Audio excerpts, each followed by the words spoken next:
Hello! Welcome to Ayushita vlogs. ఆ కాలంలో మా నాన్నమ్మగారు అలా చేసేవారంట అని మనం చెప్పుకోవడం ఎందుకు? వాళ్ళు మనకు నేర్పించి వెళ్ళారు కదా! పాతకాలం వంటలు కొత్త కాలంలో చేసేసుకుందాం. సరే మరి. ఇలా ముందుగా ఒక జల్లెడ తీసుకొని అందులోకి ఒక కప్పు చపాతీ పిండి, అలానే అరకప్పు రాగి పిండి. రాగి పిండి ఒంటికి మంచిది కదా అని ఎక్కువ వేసేసుకోకూడదు. సగం కప్పే వేసాను. ఇంకొంచెం సాల్ట్ వేసి వాటిని బాగా జల్లించేసుకున్నా. అంటే ఇందులో ఏమన్నా రాళ్ళు ఏమన్నా ఉంటే వచ్చేస్తాయని చెప్పి ఇలా బాగా జల్లించేసుకున్న తర్వాత ఇలా మనం జల్లించి పెట్టుకున్న ఆ పిండంతా మనం ఏ బౌల్లోకి అయితే కలుపుకుంటామో అందులో ట్రాన్స్ఫర్ చేసుకుందాం. నేను ఏవేవి ఎంతెంత క్వాంటిటీ తీసుకున్నానో మీకు ఆల్రెడీ స్క్రీన్ పైన చూపించాను. ఇలా ఈ పిండిలో కొంచెం కొంచెం వాటర్ వేసుకోవాలి. ఒకేసారి ఎక్కువ వేసుకోకూడదు. కొంచెం కొంచెం వేసుకొని కలుపుకుంటూ ఉండాలి. ఇది ఒట్టి చపాతీ పిండి కాదు, అలానే ఒట్టి రాగి పిండి కూడా కాదు. బాగా కలుపుకోవాలి. 2 కలవాలి కదా! అలా కొంచెం కొంచెం వాటర్ ఏసి కలుపుకుంటున్నాను. అండ్ ఈలోగా బెల్లం ఉంది కదా! వాటిని చెక్కేసుకొని పెట్టుకున్నాను నేను. తురుముకొని పెట్టుకున్నాను.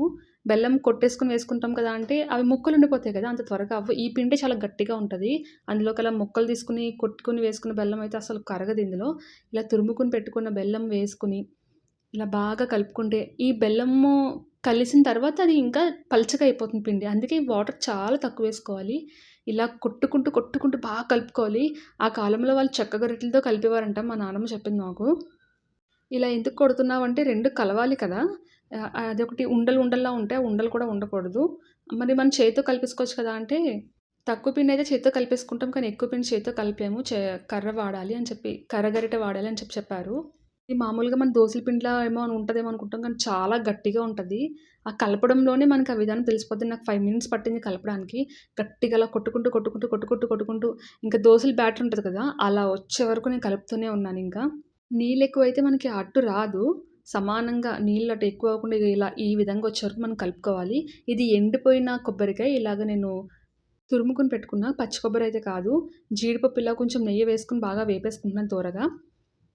పచ్చి కొబ్బరి అయితే తీసుకోలే. అది వేరే టేస్ట్ వస్తది. నేను ఎండు కొబ్బరి తీసుకున్నాను. ఇవి ఇలా నిలవ కూడా ఉంటాయి మనకి. ఇలా పాన్ పెట్టేసుకొని గానుగ నూనె అదే నువ్వుల నూనె. ఆ రోజుల్లో నువ్వుల నూనెని గానుగ నూనె అనేవారంట. ఇలా నువ్వుల నూనె బాగా వేసేసుకున్నాను ఎక్కువ. ఇదొక మంచి స్మెల్ వస్తది. అండ్ మనకి లేడీస్‌కైతే నడుముకి చాలా మంచిది. అది వేడైన తర్వాత నేను ఇలా అట్టు వేసుకుంటున్నాను. చూసారు కదా పిండి ఏ కన్సిస్టెన్సీలో ఉందో. మరీ పల్చగా ఉండదు. ఇలా వేసి మనము రౌండ్‌గా అట్లా తీసుకుందాము. కొందరికి స్టార్టింగ్ రావు. జాగ్రత్తగా కలుపుకొని వేయండి. ఒకేసారి లాగేయకండి. పల్చగా కూడా లాగకూడదు. కొంచెం దళసరిగా ఉండాలి. అండ్ అలాగే మనం నూరుకొని పెట్టుకున్న ఆ కొబ్బరికాయ అంతా వేసేసుకుంటున్నా.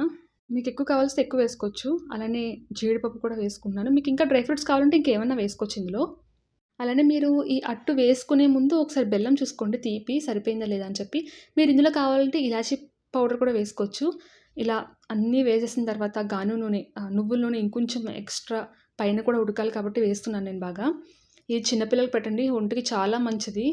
అంతా వేసేసుకొని ఇప్పుడు మూత పెట్టేసి ఉడకనివ్వాలి. ఇది ఆవిరితో ఉడుకుతదనమాట. ఆ కాలంలో ఇలా పద్ధతిలో చేసేవారు. ఎంతో కాదు ఒక 2 మినిట్స్ చూడండి అప్పటికే అయిపోయింది. ఇలా ఆవిరితో ఉక్కపెట్టుకొని వాళ్ళు కట్ చేసేసుకొని తినేసేవారు. బట్ నేనేంటంటే ఇటుపక్క కూడా కొంచెం కాల్చుకుంటున్నాను. ఇలా తిన్నట్టయితే హెల్త్‌కి ఇంకా మంచిది. నేనేంటంటే అటు ఇటు కొంచెం కాల్చుకుందాం అని చెప్పి దాన్ని తిప్పుకుంటున్నాను. పాతకాలంలో మాత్రం ఇలానే అక్కడి వరకే చేసి దాన్ని కట్ చేసేసుకొని తినేసేవారు. ఆ ఉక్కిన దాన్ని, ఆవిరితో ఉక్కిన దాన్ని. చిన్న పిల్లలు ఎవరైతే రాగి జావ తినరో వాళ్ళకి ఇలాంటివి చేసి పెట్టండి. హెల్త్‌కి చాలా మంచిది. స్వీట్‌గా ఉంటది కాబట్టి వాళ్ళు డెఫినిట్‌గా తినేస్తారు. ఐరన్ డెఫిషియన్సీస్ అనేవి అస్సలు రావు. అలానే మీకు ఇంకా కావాలంటే ఇందులో ప్రోటీన్ పౌడర్ కూడా వేసుకోవచ్చు.